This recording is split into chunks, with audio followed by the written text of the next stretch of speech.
عزیز طلباء و طالبات، السلام علیکم ورحمۃ اللہ وبرکاتہ۔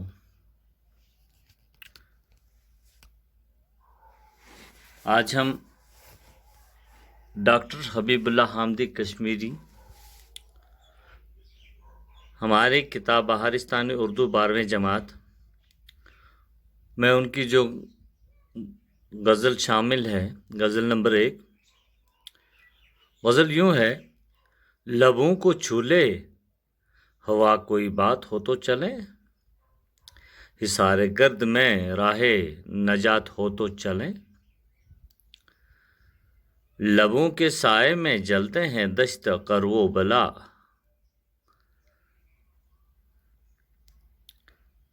کسی کی آنکھ میں عکس فرات ہو تو چلیں، سروں پہ جلتے ہیں دشت آفتاب زیر قدم، کچھ اپنے ہوش میں آ جائیں رات ہو تو چلیں،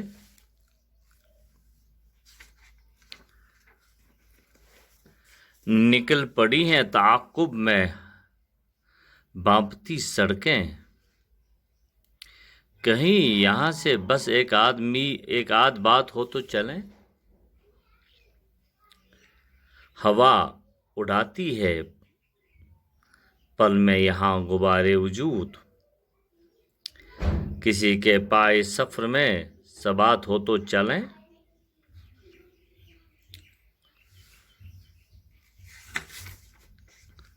یہ حامدی صاحب کی غزل نمبر 1 جو ہمارے نصاب بہارستان اردو میں شامل ہے۔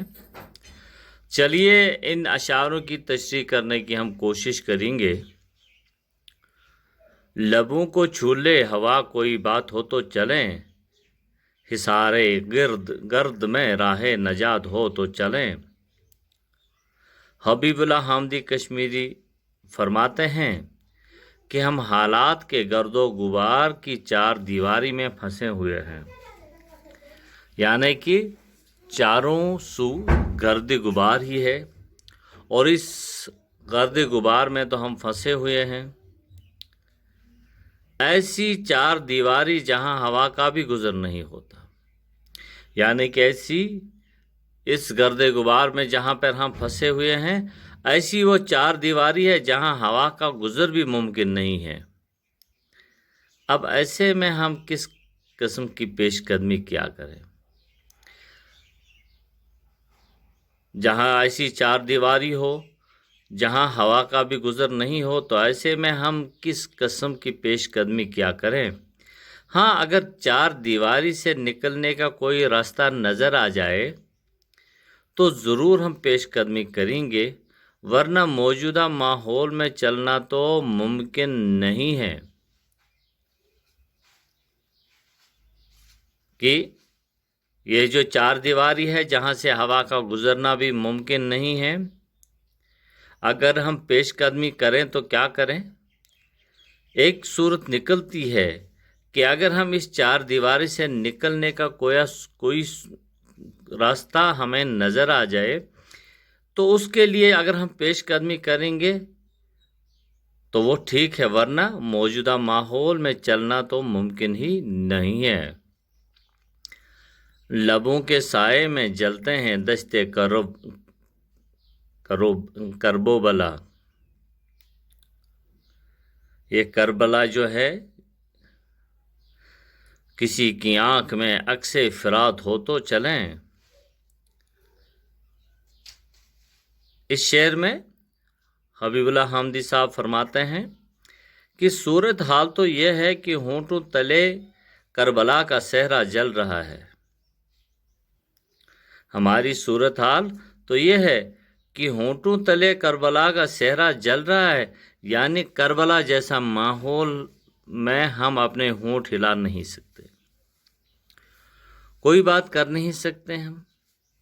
ہر قسم کا ستم سہنا ہماری مجبوری ہے، ہر قسم کا ستم سہنا ہماری مجبوری ہے۔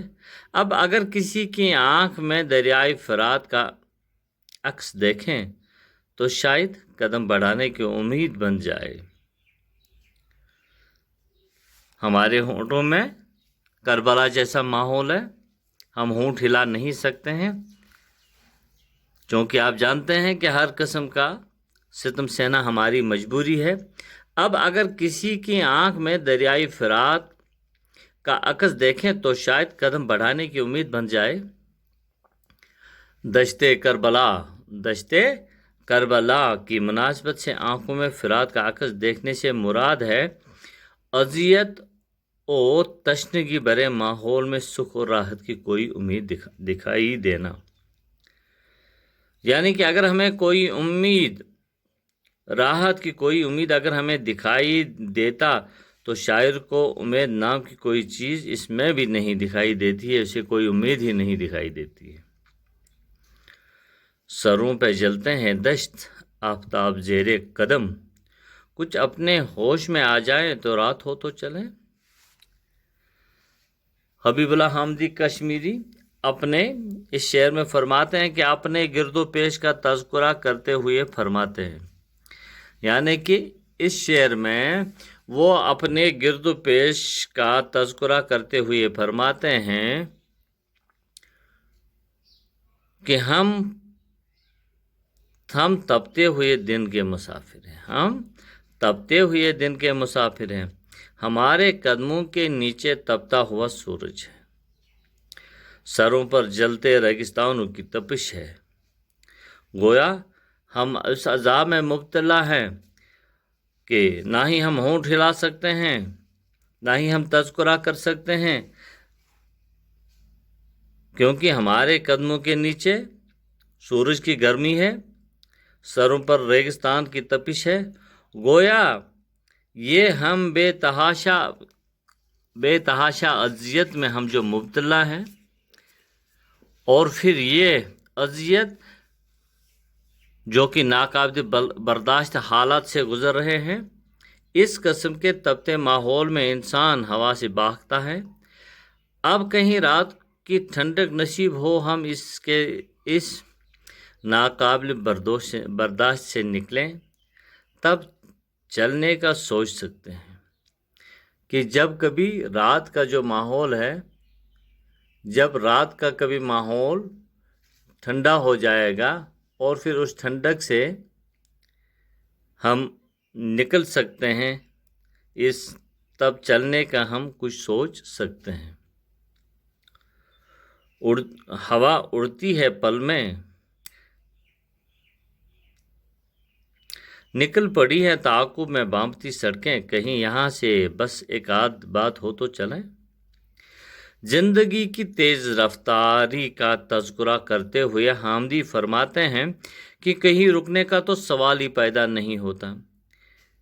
تیز رفتاری بامتی سڑکیں ہمارا پیچھا کر رہی ہیں، اس تیز ترین زندگی کی عجلت بھرے سفر میں کہیں ایک آدھ بات کرتے ہوئے چل پڑنا ہے اور یہ تیز ترین سفر جاری رکھنا ہے۔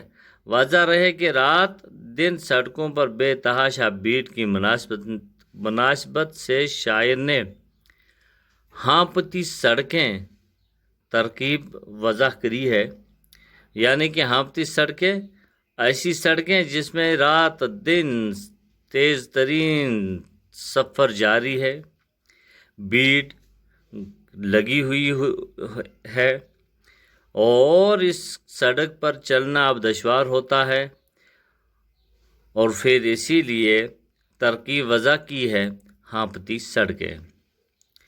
ہوا اڑاتی ہے پل میں یہاں غبارے وجود، کسی کے پائی سفر میں ثبات ہو تو چلے۔ اس شعر میں حامدی کشمیری نے انسان کی ناپائیداری زندگی کا تذکرہ کیا ہے۔ ناپائی زندگی کا تذکرہ کرتے ہوئے فرماتے ہیں کہ اس دنیا میں کسی کے وجود کا غبار جو ہے ہوا لمحوں میں اڑا کر لے جاتی ہے، یعنی یہاں پر لمحوں میں زندگیاں ختم ہو جاتی ہیں۔ اس بے ثبات زندگی میں انسان کہاں چلنے کا حوصلہ کرے؟ سفر میں کسی کے پاؤں میں پائیداری دیکھنے کو ملے تو اس امید پر آگے بڑھیں اور منزل کو ڈھونڈیں، لیکن یہاں کسی کو پائیداری اور ثبات حاصل نہیں ہے۔ عزیز طلباء و طالبات، غزل نمبر 1 اشعاروں کی تشریح کرنے کی کوشش کری ہے۔ پھر ملیں گے. اللہ حافظ.